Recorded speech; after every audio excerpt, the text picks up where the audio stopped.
PhD holders, as well as doctoral students about their journey to earning their doctoral degree. I'm your host, Dr. Ramon Goings, founder of Done Dissertation, where our goal is to demystify the dissertation process so that you, the doctoral student, can write and defend your dissertation in 1 year or less. If you are someone who is trying to get through the dissertation process and you want to finish quickly and you know that you haven't been able to get to the goal that you wanted on your own, it might be time to seek some support to get through this process. And so I would invite you, if you're looking to finish quickly, you know you have something you want to do with your doctorate, to apply to work with us in our Velocity Group coaching program, which you can learn more about it at www.velocitydissertation.com, or you can click on the QR, scan the QR code here on your screen to learn more about our program and to apply. So, as always, on these episodes of Office Hours, I wanted you all to meet different types of folks who have leveraged their doctoral degree in very different ways. And so today, I'm extremely excited to have a special guest with us, Dr. Kayra Alvarado, who is a world language instructional coach, professor, and content creator, and also author of the upcoming book, Digital Transfer, to come to talk to us not only about her journey to finishing the doctoral degree, but then also talking about how to leverage that doctoral degree in terms of building your personal brand, in addition to all the other things that you can do with your doctorate. So let's welcome Dr. Alvarado. Dr. Hello. Alvarado, thank you so much for being with us. I really appreciate you. Thank you. Thank you for having me. I'm excited to be here and definitely be able to talk about my journey to completing my dissertation and obviously so much more that our PhD can offer us and we can leverage. And so, Dr. Alvarado, I think one of the things that people, when they're thinking about their doctoral degree and trying to finish up, a lot of times they wonder, like, what got people interested in this in the first place? Were you that student that as a young child, like, I'm going to get a doctorate? Or, like, what was your journey to even say, I'm going to apply to get this degree in the first place? That is real. No, so absolutely not. So I am first generation. My family immigrated to the United States when I was a child. So neither of them completed a college degree. And so after I graduated with a Spanish language and literature major, I became a teacher. And then I went back into school to get my master's. And after my master's and teaching for several years, I was like, you know what? I would really love to become a professor. I love education. I also love this journey of being this committed learner, delving more into my topic. And my particular PhD is focused on second language education and culture. And so I was passionate about what I was learning and doing as an educator in world languages. So I can be completely transparent that when I decided to get my PhD, I didn't know what I was getting myself into. It Yeah. actually did not match up to my assumptions. I Yeah. really thought that my degree was just going to be more classes, possibly a big paper, but ultimately it was going to be a pipeline to allow me to be a professor, right? I had been teaching, and so now I would have something that would allow me to go into the gates Right. of higher ed. And there were my beginning classes really had me for a loop because they're trying to help me reason and understand, essentially how to do research and I'm kind of like, "Why are you teaching me how to do research?" And that sounds really ignorant, to be quite honest, but I didn't really understand what I was doing. No, I understand that completely. I always tell folks like my journey was similar, right? I was a teacher for a number of years, and then I wanted to become I wanted to become the principal. And I thought I was young. I was always have been young in college and just being young in the field. I said, well, I have years of experience, but I figure maybe because I'm so young, I need a degree on top. So I just got enrolled in a doctoral program, not understanding completely what it all entails. I thought, oh, it'll teach me the things I need to do to become a principal, which I learned that that is definitely not the case. I could have just stay in a different type of program if I wanted to just learn how to be a principal. And then, yeah, the research component was definitely something different. Right. And, once you get into this doctoral program, what was that transition like in terms of the writing? Because a lot of our audience, sometimes the first part where they struggle at times can be the writing component. So was that a struggle when you first transitioned to your doc program? And Yeah. how did you overcome it? So, yes. Where do I Okay, so it was a struggle And so I had a mentoring professor that was phenomenal. Sure. And she when since I was the university offered me a teaching assistantship as well as a research assistantship. So I was on some level it was preparing me to be a professor. So one professor had me teaching courses in the language education program, and then one professor had me editing her papers, her Mm, articles, because she was trying to obtain tenure. okay, yeah. So I was learning a lot about what was required because she needed. So essentially, there was like some value in having somebody that could serve, and so I was editing, but I actually felt like, "Oh my gosh, like, I'm editing your work and your writing is flawless." Like, I don't know if I but, she still felt that it was good for me to serve in that capacity, Agree. and so that kind of minimized a little bit of that breach because I had been working on her stuff. Gotcha. Very early on, I knew that for me to finish, I really had to focus, because long story short, I don't know, I had this intuition, like, whatever I start working on in my first course, and those courses are set up to ultimately get you to your dissertation, right? Right, right. A lot of people jump from topic to topic because they're trying to figure it out. And I kind of was like, I'm going to focus on this. And that kind of helped me. I think when we're just talking about topic and frame, I started writing pieces and ultimately, like, I never veered. So I was always kind of able to use a lot of the things that I was doing in my first, in that first year and second year of coursework. Yeah. Um, but then to kind of bring you home about writing my dissertation and having to rewrite um, probably 30 to 50 times. Essentially, I would give it to my mentoring professor, and she was like, "Nope, this is not ready," and it would come back with all types of feedback. Was painful, and I'll be quite honest. There were multiple times that I was wanted to quit because I did not think that I had the skill set Sure. and the writing ability to complete this. Yeah, that's something that's quite common with folks that we work with, right? That just they experience those setbacks, and then for many folks, they just decide not to continue. But there's something that you decided to actually continue to pursue the degree. So, like, what made the difference for you to then keep moving forward? Because many students will not, and Yeah. unfortunately, they even I stop.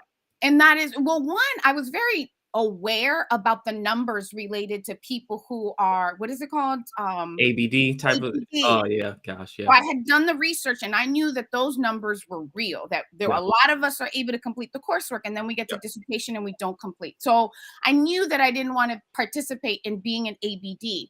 Um, I honestly would just I got into my head and I told myself, you're going to finish, you're going to finish. And so I would write, what is it, little post-its all over my room. I would write resilient. I mean, I was committed. And uh, this was probably about my fifth year. And I had just had my daughter, Okay, and my mentoring professor says, "Hey, Kyra, where are you in terms of submitting this draft or your final draft essentially because I'm pregnant." And once I deliver my baby, I'm probably going to take like a year or two sabbatical. So, mm, you know what? I was like, woo, this is nope, nope, nope, because I'm already going into my fifth year. I was like, I don't want, and then there are the terms of like, 8 year, every school has yeah, a bracket of time, like you got to complete this. And so what I did was, even though I still had a newborn, I would write all day. What is it? I'm like, I would take care of my daughter during the day. hmm, And then when she was sleeping at night, I would write all night. And I was on this very like, I don't know. It was crazy town, but I wasn't really talking to anybody else. Of course, my partner, and my child, but I closed it down. And mainly because she was leaving. She said, if yeah. you don't get this to me in the next 3 to 4 months, then I'm gonna have to put you on hold. And that scared me. Yeah, I've seen that. One of our clients had that experience where their dissertation chair was leaving the university, going to another university. They were like, "Look, I'll work with you the whole time through, but you got to be done within the next 8 months. Otherwise, I'm out of here." And that student, sure enough, turned things around, finished it quickly, and got out and got their degree. Shout out to you, Dr. Cat, for finishing up, Yeah. because that is, yeah, when you have that time constraint now, it actually puts things in perspective. And so, there are a lot of folks who are trying to balance family with the dissertation. So how were you able to do that, given the even just the stress of knowing like I gotta finish this within a certain period of time? I think that you know, our human capacity to do really difficult things is untapped, right? We all can legitimately do this or other things that feel like, oh, this is going to stretch us. There really just has to be a deep level of will, of belief in yourself, Yeah. and genuinely a passion, right? Because if we don't have this like bedrock of passion and commitment to the end or what this represents, and I really didn't know what was going to come out of this at the end. I just knew that at least in my lineage, I think my grandmother is an indigenous woman in Panama, who didn't know how to read or write. So I knew Mm, that I was moving things along in my ancestry, right? And right, so I right. just wanted to participate in something that felt really meaningful, and that's what got me through. But that would be my message: like, you have the capacity, but um like you said, everyone is going to be, it's probably, I and now I got my PhD in 2015, so I'm a Okay. little away from it. But for a long time, I I was like, see. oh my gosh, like that was so painful. It was 5 years for me.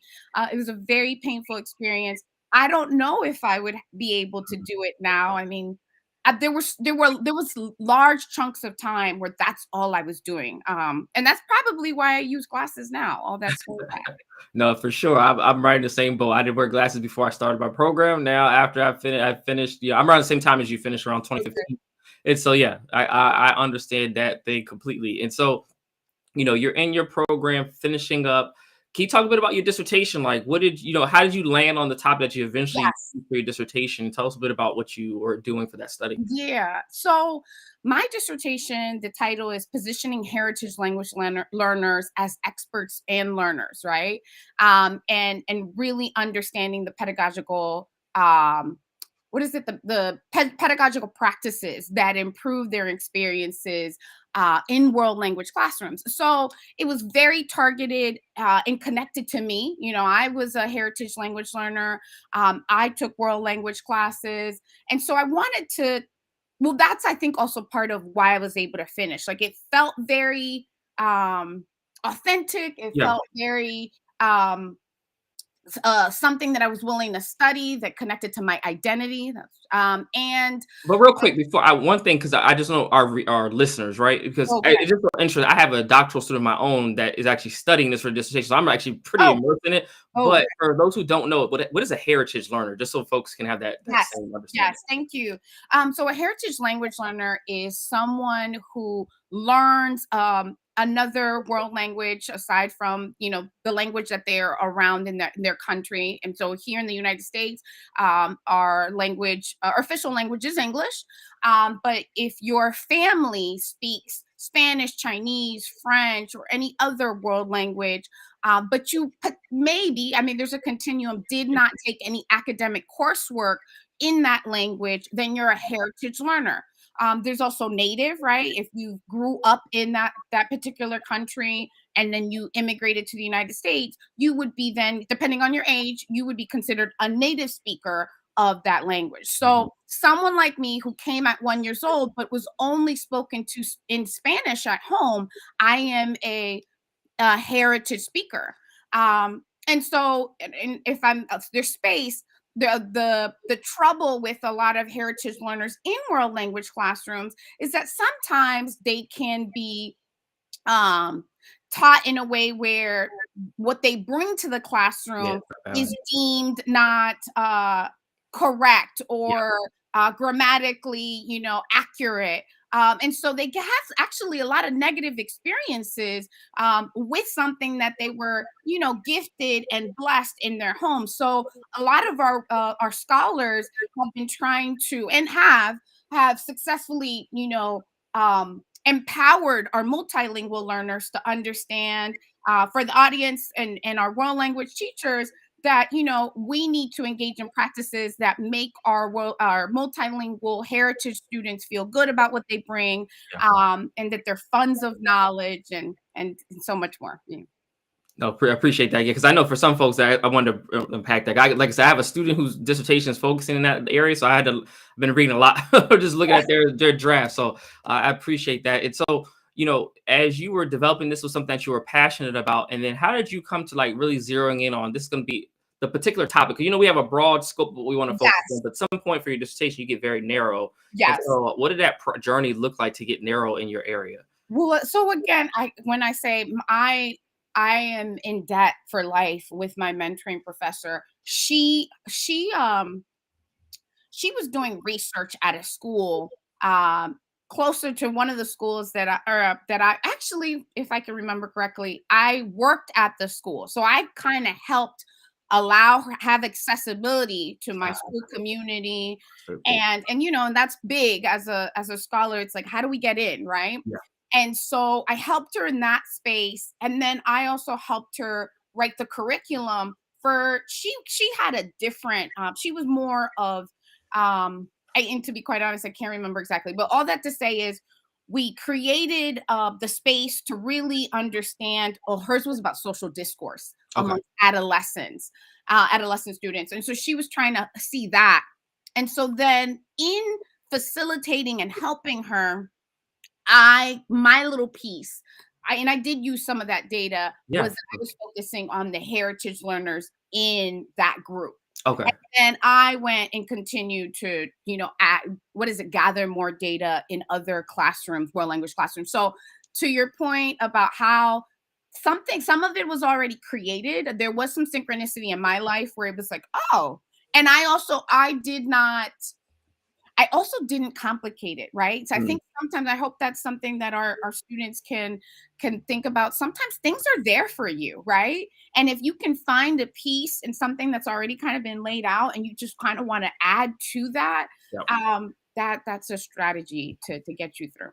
No, I love that. That makes sense. I tell people always use what you have access to. 'Cause sometimes we have ideas about dissertation or research projects are so grand that we don't Right, have access to the people and the participants. So it's like you can't even do the study as great as you want it to be because you don't have a way in, and it just right. becomes very difficult. So that Yeah. was definitely smart on your end to do something that was related to what you already were doing and Yes. within the school that you had access to. So that's genius on your part to Right. do that.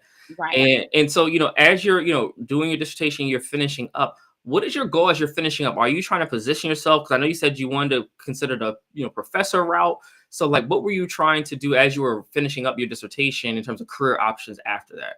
Yes. So I had two primary goals. I wanted to either be a professor. In the beginning, I chose this because I wanted to be a professor. Or the second one was wanted, excuse me, I wanted a district level, like central office role, Sure. where I would be thinking about, how to improve curriculum and instruction, supporting teachers. Right. And so those I applied to many of those different roles. Now not gonna lie, I kind of had a life event, and this is real. Essentially, at the time I was married, and my husband was offered a job promotion, and so I was offered a couple of these different roles, Sure. but I had to say no. And in an effort to support my husband, who was promoted to the Midwest, and this was painful because 5 years of finishing and now all close to having an opportunity. Um, I had to tell them. I was like third round, fourth round for many of them, and I was like, I can't. So I Mm, actually went back to the classroom in the Midwest okay. because I needed something close. And then, there's more to that story, which I'll get to in a little bit. No, that makes sense. Okay. So as you're going through the process, you decide to go back to teaching, and then are you at this point you finish your doctorate, you're back in the classroom. How are you keeping that kind of dream that you wanted to become a professor? Like, are you like writing? Like, what does that look like? Because there's some people who are going to stay in their job and then figure out to make a transition to higher ed if they want to do that later. So, what did that look like for you while you were still teaching? Exactly. So I'm back in the classroom, and I'm feeling pretty deflated, right? On some Sure. level, because I'm like, here I thought that all this work was going to get me to my next step. I essentially work really hard to impress the school system so that I can then get promoted. And I became, I don't remember, 2 to 3 years in, I get promoted to become the coordinator of the world language program. And at the same time, I actually start writing, but I don't start writing for academic stuff. I start Yeah. blogging. Okay. And so I I mean, I felt like, I will say it was a point of like I just felt disappointed in that I kind of like, wait, I'm not where I am. Yeah. And so I start writing about style and fashion because I was like, you know what? I kind of, I was in this space of needing to do something that energized me, my soul, my creativity, because I was sad. I was sad that here, I thought that I had this dream of being a professor, and I'm not a professor. I'm actually, so I'm doing everything I can at work to get promoted so I can get back to that school district level job. And then I'm on now online. I created a website and a social media presence. And all of that was like to improve my presence and Sure. to also kind of just make me happy. That's great. And so when you're doing your blogging, is this something you're keeping like under wraps? Like I'm just blogging on to kind of see it as a side thing, and I'm still Yes, trying to like be the I am. educator and like have this kind of brand. Like I'm an educator, but then I had this thing over here. Like, Yes, would you do think through? yes, yes, yes, yes. Okay. So for now, I'm not fearful, and those two sides of me Yeah. are like integrated. But I was very much hiding my, like, I would show up and write, but I didn't want anybody to know at the school. Mhm. Um, and I just thought, I didn't want that kind of attention, like, and for me not to be taken seriously. It has started in 2017. I didn't see a lot of us kind of stepping. Now there's so many different educators who have a large presence, right? Yeah. Yeah. Started in 2017. I didn't really see a lot of us. And so yes, I was hiding it. Um and I was like, you know what, I'm still gonna do this. Hopefully it doesn't bust for me. But what actually happened was good. I started attracting all types of partnerships and sponsorships. My students did end up finding me Yeah. online, Of course. and the school found me online too, but they celebrated it. They were really impressed by my creativity, my passion, and it wasn't a turnoff for them. They were Yeah. like, this is cool, and you actually connect more with the kids because you're showing them that it's limitless. Like, you don't just have to be an educator, that if you love, clothing and style, that you can do that too. And so I was shocked. I was literally shocked that I was received in this capacity at the school system. And then I was also shocked because I'm in St. Louis and I don't know anybody. And all of a sudden, I kind of become a who's who in St. Louis. Like, I'm being invited to talk all types of events, it was a beautiful experience.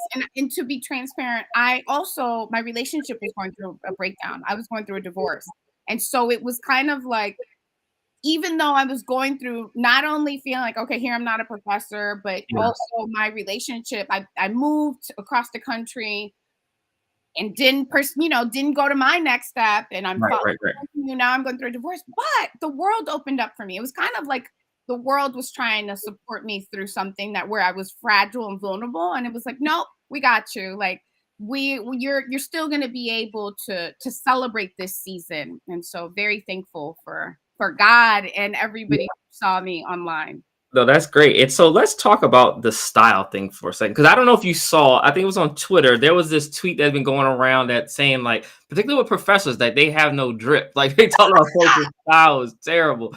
And so I'm curious, like, what can folks, because I do see it. Sometimes I'm like, I don't know what y'all got. Y'all just throw anything on. Right, right, right, right. I'm just curious in terms of what tips do you give for folks around style, like, and to think through, those who might want to be professional, look, quote, professional, whatever that means. That's a Right. whole loaded term in of That itself, is loaded. but then still be seen as that person who's in charge. And like what are some things that you notice, like in terms of fashion and style, that people should at least consider? Like at least Right. starting out, if I know nothing about style, like getting Oh, myself really? together, where do I start? Right. Oh, well, I mean, So I had never really I like on my platform, I was always showing up with looks that Yeah. I thought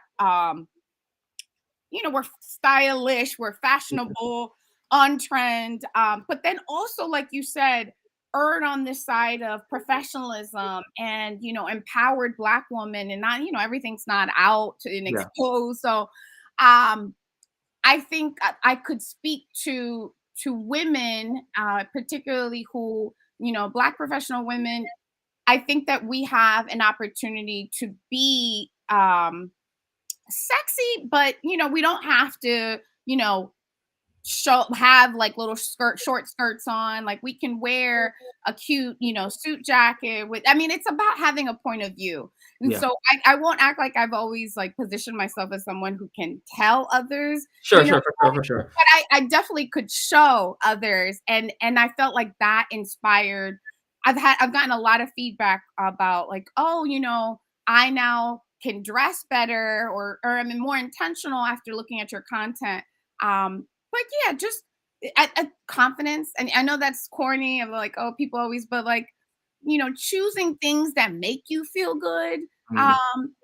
And that you're not kind of like messing with, especially if we're professors or we're in the workspace. Like, we should feel comfortable within our clothing. So anytime I put something on, and if I'm like, oh, I'm kind of moving around too much in it, I take it off. But I got you. No, that makes sense. And so I know part of this, right? As you start to do this work with the styling, blogging, and then you become interested in like the personal branding side. yes, You have this book coming out called, what is it? digital Digital digital transfers. digital transfers Transfer. I'm sorry. transfer. And so let's talk about the personal branding side. Like, what Yes. can folks that have their doctorate do to like just really be mindful and intentional about their personal branding? Yes, yes, yes, yes.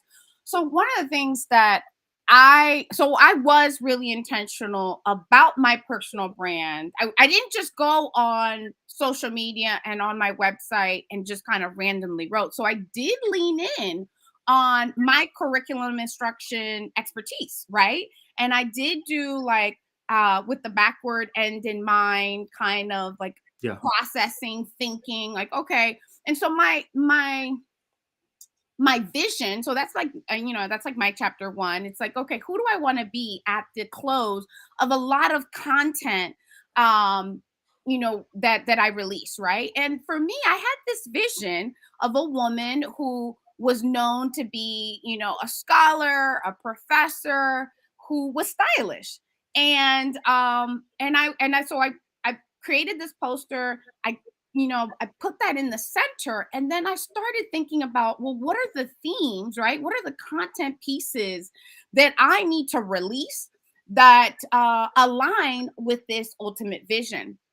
And then one of the things that I did, I felt that were true, is that people can't handle multiple themes. So you want to lean into 3 to 4 themes that help your audience really connect with who you are, right? And so mine was, the style. My second one was, being passionate about education. My third one was that there's some lifestyle, like that I enjoy, and that might include like mothering, and Yeah, that sure. might so, but those were my top 3. And so essentially what I did was, to also keep engagement in my audience, I just rotated those 3 themes, and then just created content, right? And was constantly thinking about, okay, what kind of content can I add that can support this theme? So, and I did that for a while. And there was a season where I was online all the time. Mm. And it worked. And what was beautiful about what I did was that I attracted exactly who I wanted to work with. And that's something that a lot of, I don't know, social media experts, I don't pitch. And I haven't had to pitch because I was so targeted. And I think that there's also power to the PhD, right? Yeah, for Leverage. sure.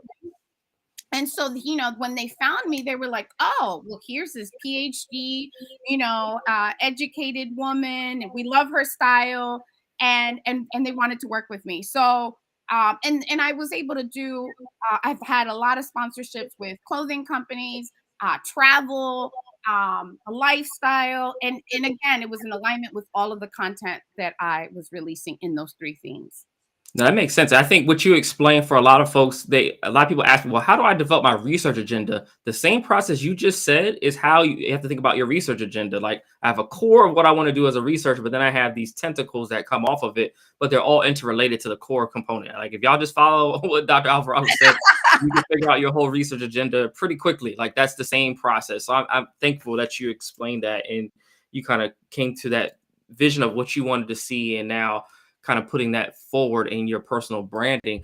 But Yes. in terms of what you see possibly from like folks who you've worked with or people that you like, PhD folks, what do you see like some of the mistakes that they're making with their personal brand, especially as they present themselves online? Yeah, you know what, to be quite honest, what I see mistakes are that we don't take it seriously. I think that Mm. okay, so there is, when I say seriously, is that we do have to be very conscientious about the image, right? And how, and are we showing up as our best selves? And sometimes I do see the quality of our photos, look really grainy, um just more importantly, we're not sharing our story. That's another big one, Yeah. right? We can write, we can talk, we can explain, but then we don't do that online, and we don't do that on social media. And so our audience, or the audience that we want to be able to accumulate, they don't know what we're doing. And then another mistake is that sometimes we're talking up here, right? We think on social media or online, we can't use the same language that we would write in an article that we want published. So we have to be creative about what is it that I need to do so I can participate in this new level of language and communication, so that ultimately I can then give them bits and pieces so that they can, because Yeah. you see what I'm saying? Like, I don't Yeah. think we can't transfer our scholarship lens, journal type lens over here and think it's going to work. And I have seen that. I'm like, that's not it. It's so true. It's bad. I actually teach a class at my university on that to teach students how to communicate their work outside because it's such an important skill. And that's honestly how you get to the money. Like if Yeah. you're trying to leverage your personal brand or whatever that you do, if you can't communicate it, because these companies or even folks that might want to work with you, they don't want to hear all that. They want to hear like, how does this improve my life? Like what does this do for me? And lots of folks can't explain that. And it's sad to see. So I agree with what you said 100%. One of the things that you touched on that I think a lot of folks who've earned their doctorate somehow, I don't know what happens, but as part of the program, sometimes we are almost told to like subdue like our own, I don't know if it's confidence, if you will. Like we have stuff that we're doing, we're experts, and sometimes we're told to kind of like pipe that down a little bit to be, humble, if you will. But you have to tell people about what you do. But what do you do for the person who doesn't, who is scared to put themselves out there, even though they have a great and important message to give? Dr. Goings, that's a good one. And to be quite honest, I'm still struggling with that. Okay, I'm okay. still, so one, it never goes away because, especially we like, if you're a professor or you're a researcher, I mean, I think some of us kind of do like to just turn it off and I just kind of want to work on this, Yeah, right? yeah, And yeah. serve and contribute. So I have to kind of like amp myself up, motivate. I was just doing this yesterday where I'm like, wait, but if my message is valuable, Yeah. and I've had other people tell me like, "Wait, like, please don't keep that for yourself. Like, can you Yeah. please share?" And so it's this ongoing battle of like, "Oh, I don't want to take up too much space," or, "Oh, I'm Yeah. trying, like, I'm doing too much." And I mean, I think they are just some poor messages that we must have received when we were little, or I don't know where it's coming from, that I am still working through today. And I'm just engaging in this conversation, to be quite honest, is somewhat healing for me. Because I got, Yes. having you ask me, it's like I know I have shown that I have on some level been able to fight through that, but then I kind of get through a point where I'm like, maybe not, right? Like maybe I need to be more focused on career Sure. and not be so much on online. But I definitely, what I do, what does help me is how much of an impact Mm. when we choose to show up we are able to offer and serve our larger communities, because there's substance, and there really is. A lot of people do end up growing and learning, or more importantly, are inspired, right? Yeah. To not feel like they have to kind of hide in these silos of academic work or whatever job they have. Like, you can show up just like the celebrities and the artists. Like, there's a lane for us as well.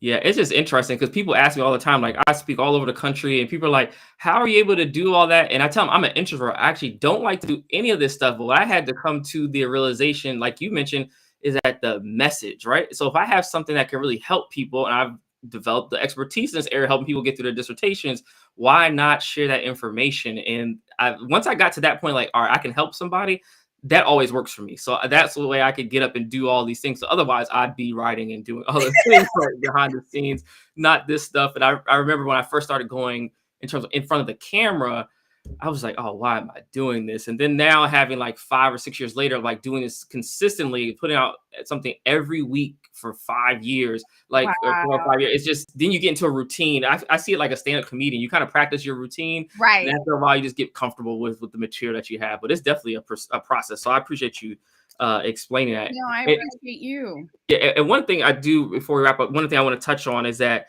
you have family, work, you have the content side, right? And so talk to me about how do you plan out your content to actually get this stuff done and still be able to do everything else that you have? Because some people will see this, they want to do personal branding, but they see this as an extra thing. And Right. so how have you been able to like kind of systematize Right. this work? So I'll say right now, opportunities, like I just did something with a mall. Opportunities kind of just land in my inbox, and then Sure. I do them, right?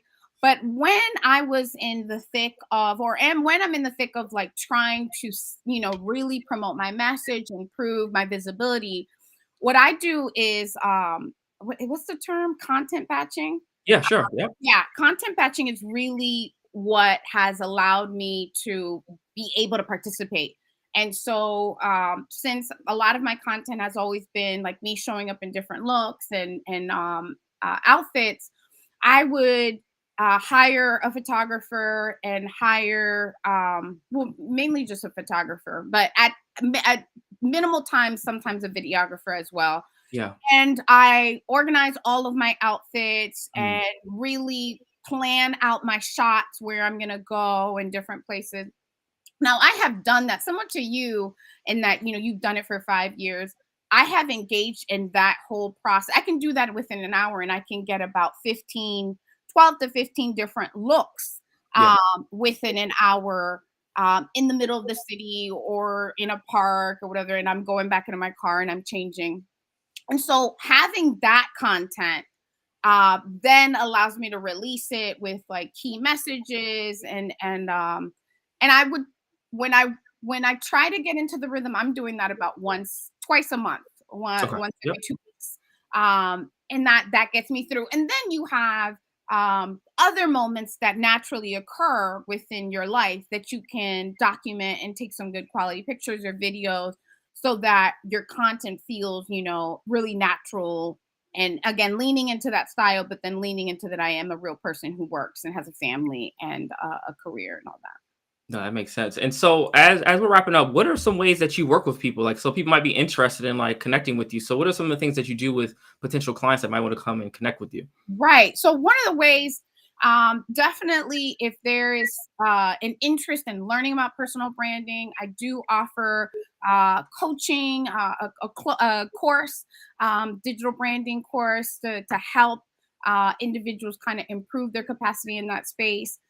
If you own a business, and you want, to work with a content creator or an influencer, I can create for you. I can also serve as like a brand ambassador. And like I said, typically people who kind of feel like they can connect with me, if it's education, or right now a brand like Black Girl Vitamins reached out and they're like, hey, are you open to just receiving our stuff? Right. Yeah, yeah. So, but again, it's like I'm in alignment, right? So if you are a business that wants to, um, work with me on an influencer capacity or content creation, that too. Or honestly, if you just want to talk about, the dissertation, the PhD experience, and what after, I'm open to that too. I love the idea of community, and people who want to be able to feel like they can creatively be whoever they want to become.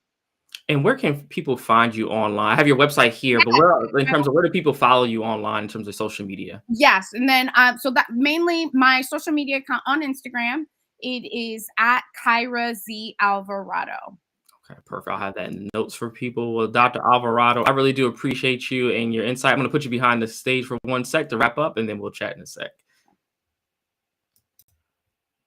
All right, everyone. Thank you so much for watching this episode of Done Dissertation Office Hours. I hope you all got a lot of insight from Dr. Alvarado.